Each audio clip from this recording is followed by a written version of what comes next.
TOEFL speaking is the easiest part for TOEFL. I know, it has only 4 tasks when you speak to the computer.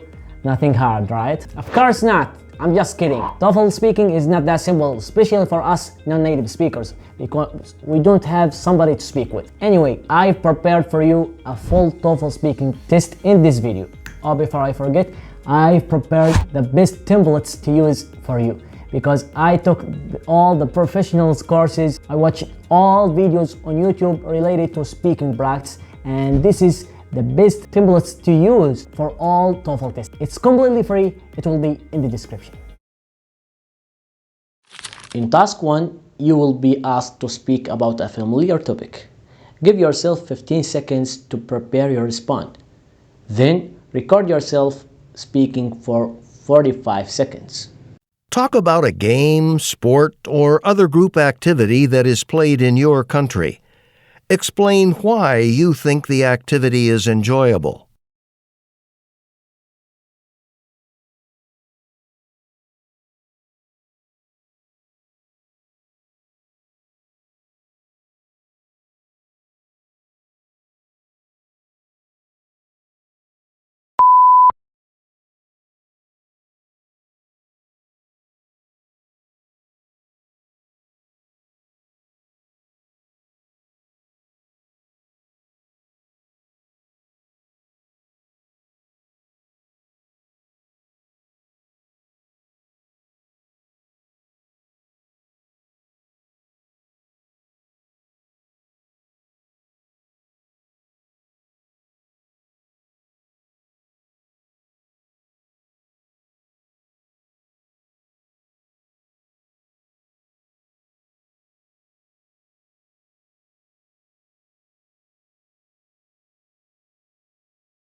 You will now read a short passage and listen to a conversation on the same topic. You will then be asked a question about them. After you hear the question, give yourself 30 seconds to prepare your response. Then record yourself speaking for 60 seconds. The university is considering building a new athletic stadium. Read the article in the student newspaper. You will have 45 seconds to read the article. Begin reading now.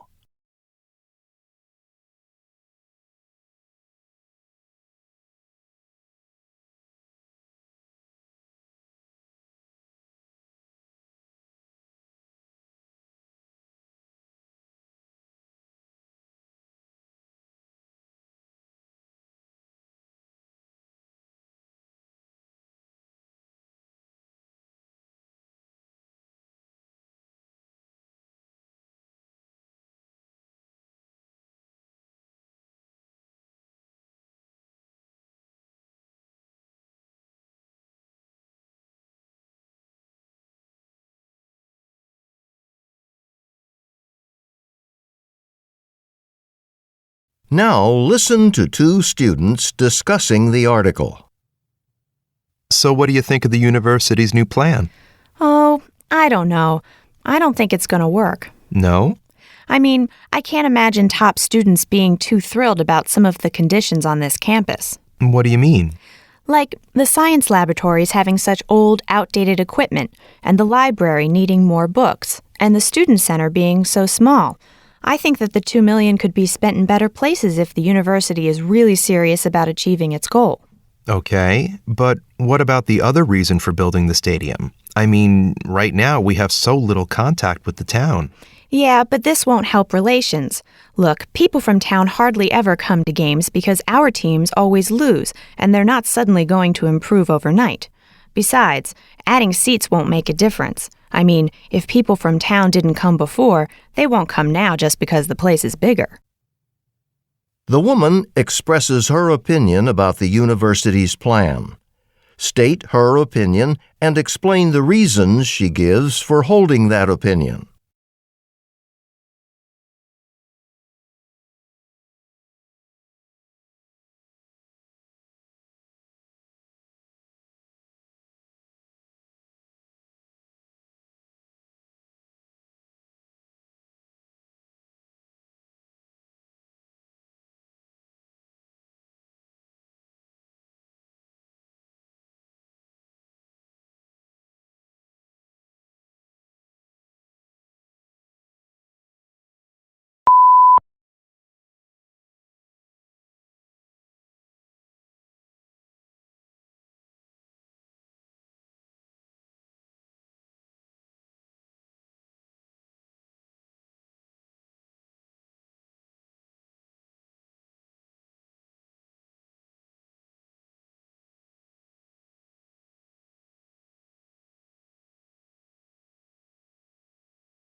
You will now read a short passage and listen to a lecture on the same topic. You will then be asked a question about them. After you hear the question, give yourself 30 seconds to prepare your response. Then record yourself speaking for 60 seconds. Now read the passage from a psychology textbook. You have 50 seconds to read the passage.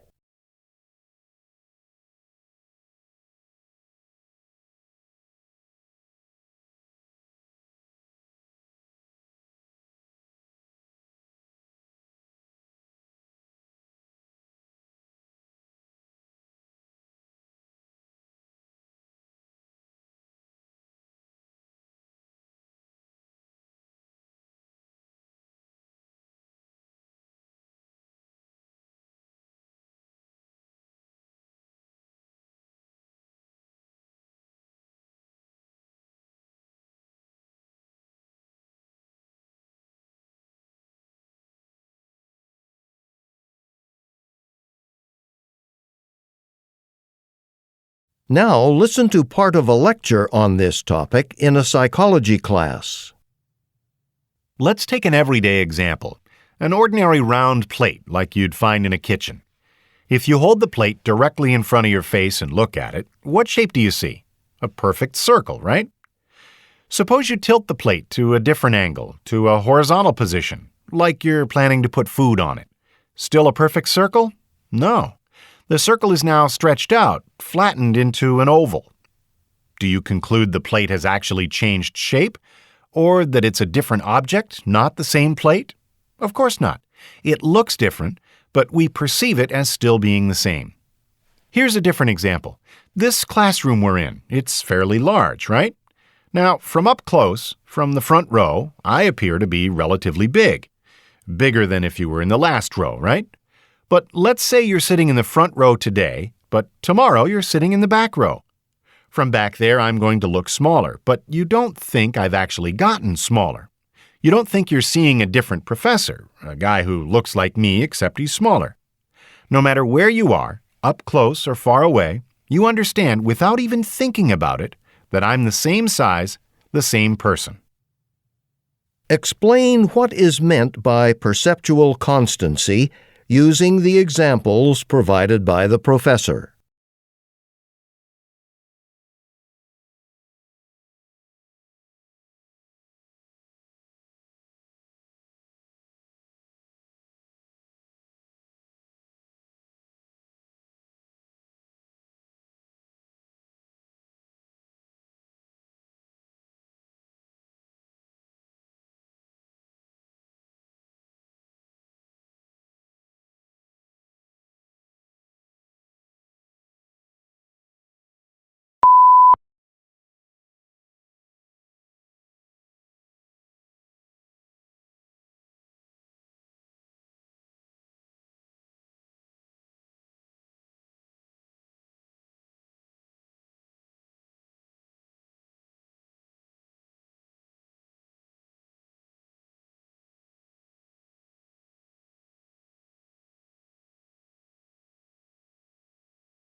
You will now listen to part of a lecture. You will then be asked a question about it. After you hear the question, give yourself 20 seconds to prepare your response. Then record yourself speaking for 60 seconds. Now listen to part of a lecture in a biology class. Now, many sea animals, in order to hide from predators, have, over time, developed different kinds of camouflage to help them blend in with their environment and avoid detection by predators. Picture the surface of the seafloor. It's as varied as the land we live on. It's got peaks and valleys, vegetation, rocky areas, and some sea animals have developed permanent colors or shapes to resemble these environmental features. This camouflage helps disguise them from predators by enabling them to blend into a specific part of the sea. For instance, take a kind of fish like the leafy sea dragon. Well, the name says it all. It resembles a small green dragon with leaf-like protrusions sticking out like arms. Now, because of its color and shape, it blends in extremely well with green sea plants. So when the leafy sea dragon is swimming through these plants, predators have trouble seeing it. But when it enters other environments without these green plants, its camouflage doesn't work anymore. Now, other sea animals are difficult to spot anywhere in the sea because their type of camouflage enables them to change color. Take the cuttlefish, a fish that's closely related to the squid and octopus. Unlike leafy sea dragons, cuttlefish have not developed any particular shape to hide from predators, but they have a lot more mobility because their camouflage allows them to blend into any environment. Because cuttlefish have shifting pigments that allow them to change color in a matter of seconds, and so they can almost instantaneously match the color of their surroundings. If they're swimming by green sea plants, they'll turn green. And if they're swimming over the brown seafloor, they'll turn brown. Using the examples of the leafy sea dragon and the cuttlefish, describe two kinds of camouflage and the benefits they provide.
Good job, family. Only 20% of people complete the full video, and you are one of them, so you are special. Anyway, I've prepared more videos for you to practice more and more. Check this playlist, and I shall see you in one of them. Take care.